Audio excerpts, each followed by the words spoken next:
Hello friends, welcome back to my channel. எப்படி இருக்கீங்க எல்லாரும்? இன்னைக்கு வந்துட்டு ஒரு சண்டே மீல்ஸ் தான் பார்க்க போறோம். அதுக்கு என்னெல்லாம் பண்றேன்னு பார்க்கலாம் வாங்க. நம்ம சாசேஜ் பிரியாணி செய்யிறதுக்கு நான் வந்துட்டு சாசேஜ் ஒரு கப் எடுத்து வச்சிருக்கேன். அப்புறம் வந்து ஒரு பெரிய வெங்காயம் 3 எடுத்து கட் பண்ணி வச்சிருக்கேன்.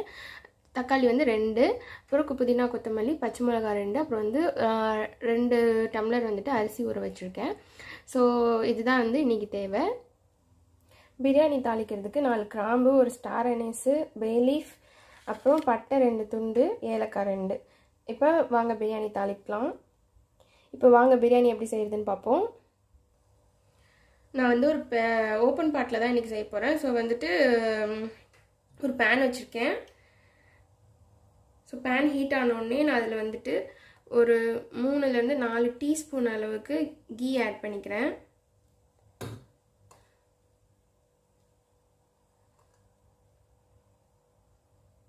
இது சின்ன ஸ்பூன் அப்படிங்கிறதுனால நான் 4 ஸ்பூன் ஆட் பண்ணிக்கிறேன். நீங்கள் டேபிள் ஸ்பூனில் எடுக்கிறீங்கன்னா 2 டேபிள் ஸ்பூன் போதும். அப்புறம் எண்ணெய் ஒரு 2 டேபிள் ஸ்பூன் ஆட் பண்ணிக்கிறேன்.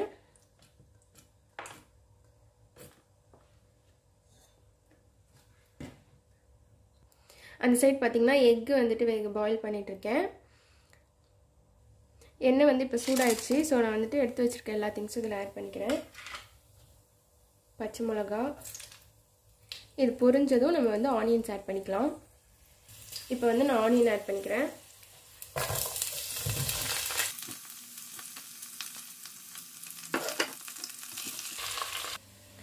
ஸோ வந்துட்டு சாசேஜ் பிரியாணிக்கு சைட் வந்து பார்த்தீங்கன்னா சிக்கன் கிரேவி செய்ய போகிறேன். அதுக்கு தேவையான ஆனியன்ஸ், தக்காளி, டொமேட்டோஸ் வந்து கட் பண்ணி வச்சுருக்கேன். 2 பச்சை மிளகா, அப்புறம் வந்துட்டு சிக்கன் வந்துட்டு 200 கிராம்ஸ். இது வந்து கட் பண்ணி வாஷ் பண்ணி வச்சுருக்கேன்.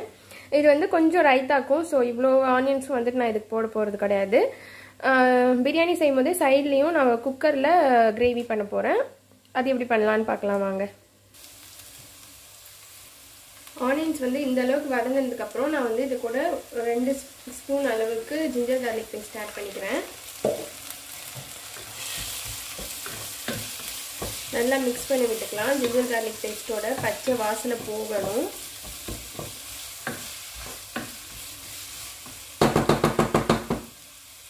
ஸோ இப்போ இந்த சைட் பார்த்தீங்கன்னா குக்கர் வச்சுருக்கேன். அது வந்துட்டு ஹீட் ஆனதுக்கப்புறம் ஆயில் ஆட் பண்ணிக்க போகிறேன்.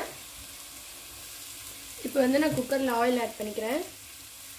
நான் ஒரு 3 டேபிள் ஸ்பூன் அளவுக்கு ஆயில் ஆட் பண்ணிக்கிறேன்.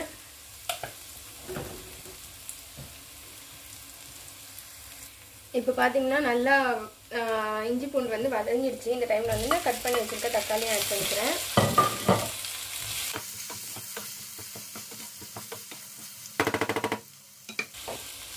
நல்லா வதங்கிறதுக்கு நான் கொஞ்சம் மஞ்சத்தூள், உப்பு ஆட் பண்ணிக்கிறேன்.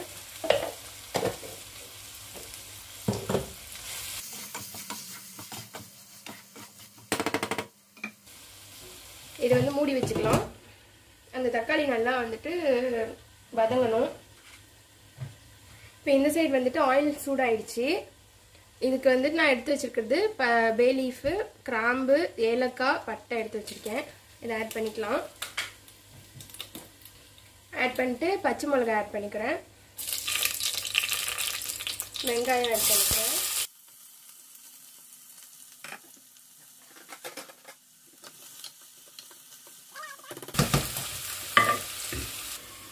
வெங்காயம் ஓரளவுக்கு வதங்கினதுக்கப்புறம் அது கூட நான் ஒரு டேபிள் ஸ்பூன் அளவுக்கு ஜிஞ்சர் கார்லிக் பேஸ்ட் ஆட் பண்ணிக்கிறேன்.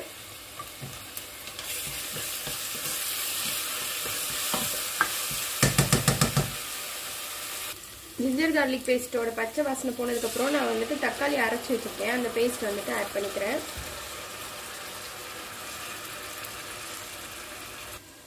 இந்த பக்கம் பார்த்தீங்கன்னா தக்காளி நல்லா வதங்கிடுச்சு. ஸோ இப்போ வந்து நம்ம மசாலாஸ்லாம் ஆட் பண்ணிக்கலாம். சில்லி பவுடர்,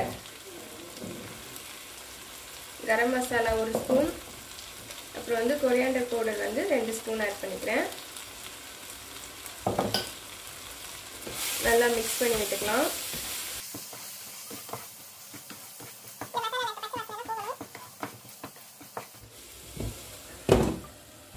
இந்த பக்கம் வந்து தக்காளி வந்து ஓரளவுக்கு வதங்கிடுச்சு. ஸோ அதுக்கு வந்துட்டு மஞ்சத்தூள் ஆட் பண்ணிக்கிறேன். அதே மாதிரி chilli powder 1 spoon, coriander powder வந்துட்டு 1 ஸ்பூன் ஆட் பண்ணிக்கிறேன். கரம் மசாலா வந்துட்டு 1/2 ஸ்பூன் ஆட் பண்ணிக்கிறேன். ஆட் பண்ணிட்டு நல்லா மிக்ஸ் பண்ணி விட்டுக்கலாம்.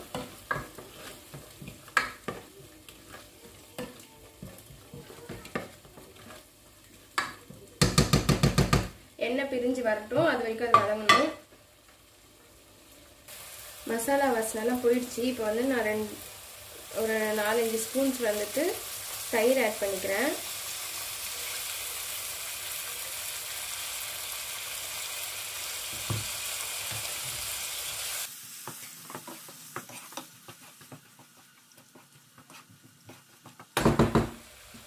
மசாலா இந்த மாதிரி ட்ரை ஆனதுக்கப்புறம் நான் வந்து சாசேஜ் இருக்கு இல்லைங்களா, அதை ஆட் பண்ணிக்கிறேன்.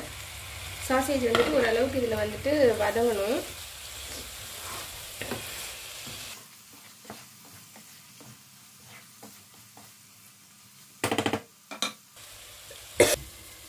மசாலாலாம் நல்லா இதுவாகிடுச்சு. ஸோ இந்த டைமில் வந்துட்டு வாஷ் பண்ணி வச்சுருக்க சிக்கன் ஆட் பண்ணிக்கிறேன்.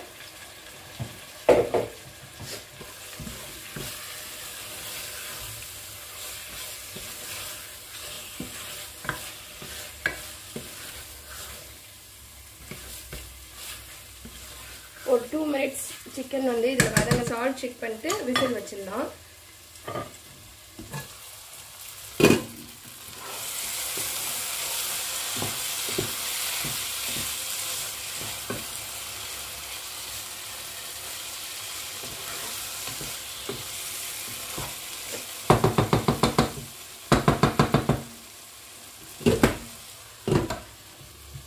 சிக்கன் வந்து கொஞ்சமாக கொத்தமல்லி போட்டு தேவையான அளவுக்கு தண்ணி ஊற்றிட்டு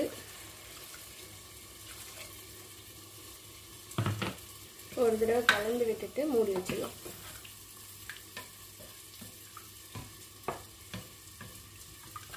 இதுக்கு ரொம்பலாம் விசில் வைக்க வேண்டாம். நம்ம வந்து ஒரு விசில் 2 விசில் விட்டால் போதும்.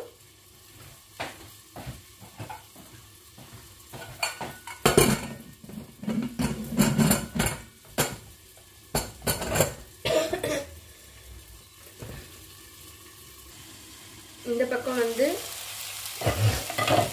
சாசேஜ் ஓரளவுக்கு ஃப்ரை ஆயிடுச்சு. இப்போ வந்துட்டு நான் எடுத்து வச்சிருக்க ரைஸ் ஆட் பண்ணிக்கிறேன். ரைஸ் வந்து ஒரு வதக்குனதுக்கு அப்புறமா நம்ம வந்து தண்ணி ஆட் பண்ணிக்கலாம்.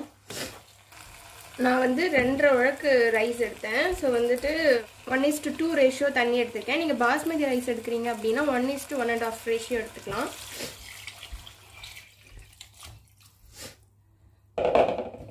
தண்ணி ஆட் பண்ணிட்டு நல்லா கலந்து விட்டுக்கலாம்.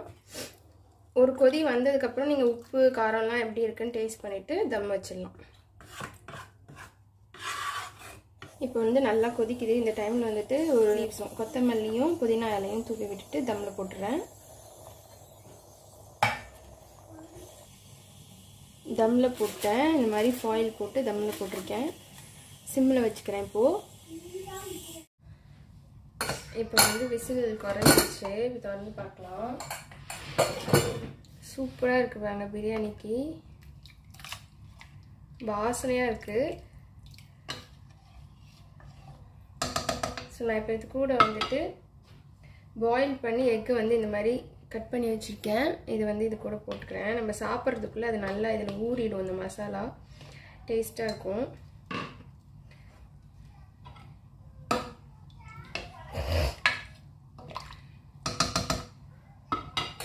வெட்டு மூடி வச்சிடலாம்.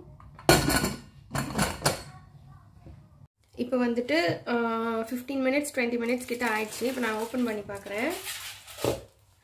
எனக்கு பாருங்க சூப்பராக ரெடி ஆயிடுச்சு நம்மளோட பிரியாணி. உதிரி உதிரியாக தண்ணியே இல்லை, குழனும் ஆகலை.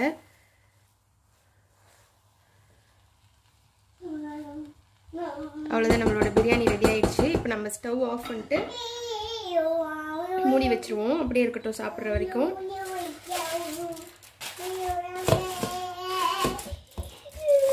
அப்போதான் சூடாக இருக்கும், இல்லைன்னா ஆறிடும்.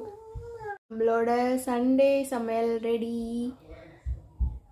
Chicken sausage biryani, chicken gravy and onion raita.